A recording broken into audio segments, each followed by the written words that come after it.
도널드 존 트럼프는 미국의 부동산 재벌 출신 정치인으로 제45, 제47대 미국 대통령이기도 합니다. 스코틀랜드 출신 어머니의 영향으로 장로교 신자로 자랐으며 2016년 대선 캠페인을 통해 대부분의 3동안 개신교 신자임을 밝혔으며 백인 복음주의 기독교인들의 강력한 지지를 받으며 하나님이 보낸 사람으로 믿는 우파 기독교인들도 많이 있습니다. 그는 하나님이 없었으면 미국 역사도 없다와 같은 발언을 하며 신앙과 기회 이니셔티브를 통해 종교계의 정부 참여를 강조하면서 미국을 다시 거룩하게를 표방하지만 일부에서는 그가 분명한 신학적 입장이나 종교적 체험에 기반하기보다는 정치적 이득을 위해 신앙을 활용한다고 비판합니다. 최근에는 자신을 예수의 빗댄 이미지를 올려 보수 기독교인들의 반발을 사기도 했습니다. 2026년 3월 5일 미국 백악관 집무실에서 복음주의 지도자들 약 20여 명이 도널드 트럼프 대통령 주위에 모여 어깨에 손을 얹고 기도하는 사진이 언론에 게시되었는데 백악관 신앙사무소 책임자인 폴라 화이트 케인 목사가 주관한 이 기도 모임에는 로버트 제프리스, 랄프 리드, 게리 바우어, 톰 뮬린스 목사가 참석했다고 보도된 바 있습니다. 우리가 여기서 눈여겨볼 부분은 트럼프가 취임 이후 대통령 직속 종교자유위원회를 신설하고 백악관에서 트럼프 가족의 예배를 인도한 폴라 화이트 목사가 이끄는 신앙실을 설치하겠다고 말한 바 있는데 1966년생인 화이트는 회심 후에 하나님으로부터 18살에 특별한 계시를 받아 신자가 되었다고 내가 막 18살이 되었을 때 하나님이 이런 계시를 보여주셨고 내가 입을 열고 선포할 때마다 성령의 현현이 있어서 사람들이 치유를 받고 구원을 받았다. 내가 입을 닫으면 그들이 모두 완전한 어둠으로 떨어졌다. 하나님이 나에게 내가 복음을 선포하라고 불렀다고 말씀하셨다라고 고백하였습니다.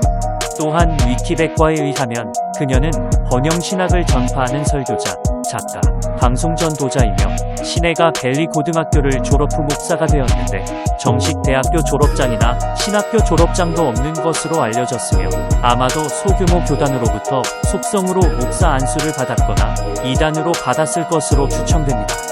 화이트는 또 트럼프 대통령이 독실한 신자라고 하는데 트럼프가 하나님의 음성을 듣고 싶으니 목사님을 불러달라고 부탁해서 30여 명의 목사를 대동해 6시간 동안 기도하였다고 합니다. 그 결과 지금은 아니다라고 대답하여 트럼프가 2011년 출마하지 않았다고 전해지는데 화이트는 또 이방카가 유대교로 개종한 것을 존중하다고 말하기도 했는데 삼위일체, 예수의 신성과 구원을 부정하고 신약 성경을 부정하는 유대교는 기독교에서 볼 때는 이단입니다. 위키백과에 의하면 화이트에 대해 남침례 신학대학교 교수 러셀 무어는 화이트가 여러 정통 기독교단으로부터 이단으로 불린다고 말했으며 웨스터민스터 신학대 교수 마이클 호트는 2017년 초 화이트가 이단 성향을 보이고 삼위일체를 부정하며 예수님이 인간의 죄를 위해 십자가에서 죽은 것이 아니라 사람들의 재정의 어려움에서 탈출시키려고 죽었다고는 번영신학을 주장하였다라고 말하였습니다. 더욱더 충격적인 사실은 통일교 한학자 교주를 공개적으로 옹호한 사실이 확인되어 충격을 주고 있습니다. 그녀는 축하 영상을 통해 무엇보다 굳건한 용기와 주님에 대한 신앙을 보여주신 한학자 총재님께 진심으로 감사드리며 총재님을 애정 어린 마음으로 홀리머더하니라 부르기도 한다며 우리는 여전히 공산주의로 분단된 한반도가 하나님의 영광 안에서 평화롭게 통일되는 날을 기도한다. 나는 홀리머더함의 기도가 반드시 응답될 것이라 믿는다고 말했으며 파더문은 모든 종교의 지도자들을 한국으로 불러 하나님을 경배하고 신앙의 자유를 확언하며 평화를 위해 협력하도록 이끌어 오셨다고 평가하기도 했습니다. 이러한 영향인지 트럼프는 통일교 관련 행사에서 3회 영상 강연에 33억 원을 받았다는 일본 마이니치 신문의 기사로 기독교계에 충격을 주었습니다.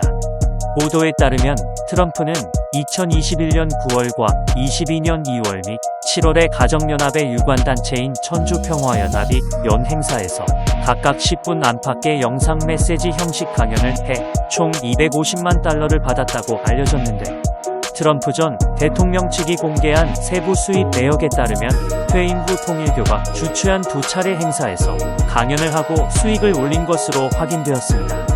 천주평화연합은 통일교 창시자고 문선명 전 총재와 한학자 현 총재가 2005년 설립한 민간 단체로 미국 뉴욕에 본부를 둔 것으로 알려져 있습니다. 마이크 펜스 전 부통령도 월드 서밋 2022 연설로 강연료 55만 달러를 받은 것으로 재무보고서에 확인되기도 했습니다. 나무위키에 따르면 인간이 하느님을 섬기면 하느님이 그에 상응하는 대가나 번영을 하사한다고 믿는 형태의 버영신앙은 기복신앙과 많은 요소에서 겹치기도 하며 시초는 미국의 신보금주의 신학이지만 한국의 조용기 목사가 희망의 신학을 통해서 더욱 체계화시켰다고 평가받고 있습니다. 다만 오순절교회 진영에서는 희망의 신학은 현세 구복적인 성격이 강해도 호술할 번영신학에서의 가난한 사람에 대한 비난적 성향은 없다고 해명하기도 한다고 게시되어 있는데 우리는 이러한 사실을 통해 이단 통일교, 번영신학 그리고 신사도 등 종교다원주의적 성향을 지닌 미국 트럼프 대통령의 신앙에 대해 복음의 크리스천들은 우파운동을 중심으로 한 정치적 현상에 미혹되지 않도록 경계해야 하며 민중신학, 자유신학, 해방신학에 근거한 좌파운동 역시 경계하며 바른 믿음에 근거하여 말씀 중심의 삶을 살아가는 성도들이 되시기를 바라며 이상으로 마치겠습니다.